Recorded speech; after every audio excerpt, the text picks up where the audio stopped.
കണ്ണാരം പൊത്തിക്കളിക്കുന്ന ചന്ദ്രനും തിരുകേശമലരാകുന്ന ഗംഗാദേവിക്കും തിരുജടാമുടി തന്നിൽ നാഗഭണത്തിന്റെ കാവലേകിയ നാഗേന്ദ്രമകുടൻ ശ്രീ മഹാദേവൻ, മണ്ണിലും വിണ്ണിലും ആകാരമുൾക്കൊണ്ട സംഹാരരുദ്രൻ, ഭക്തമാനസങ്ങളുടെ എരിയുന്ന സങ്കടങ്ങളിൽ ഹിമഗണം തൂകി മുക്തി നൽകുന്ന ഹിമഗിരിവാസൻ, വർണ്ണങ്ങൾ വിതറുന്ന മായിക പ്രപഞ്ചത്തിൽ വർണ്ണനാതീതനായി വിശ്വകർമാവിനാൽ വിശ്വമലങ്കരിച്ച വിശ്വൈകനാഥൻ ഭഗവാൻ ശ്രീ ശങ്കരദേവൻ,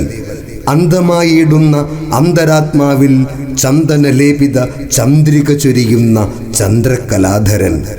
ഒന്നിനെ അറിയാതെ ഒന്നായി അറിയുന്ന ഓംകാരരൂപൻ,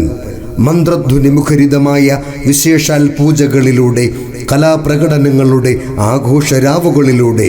ഒത്തുകൂടലിൻ്റെ ആശയ കൈമാറ്റത്തിൽ പഴമയും പുതുമയും വിളക്കിച്ചേർത്ത് ഒരു ദേശത്തിൻ്റെ സാംസ്കാരിക പൈതൃകത്തിന് മാറ്റുകൂട്ടുവാൻ വീണ്ടും ഒരു ഉത്സവകാലത്തിന്, ക്ഷേത്രമഹോത്സവത്തിന് തൃക്കൊടിയേറുകയാണ്.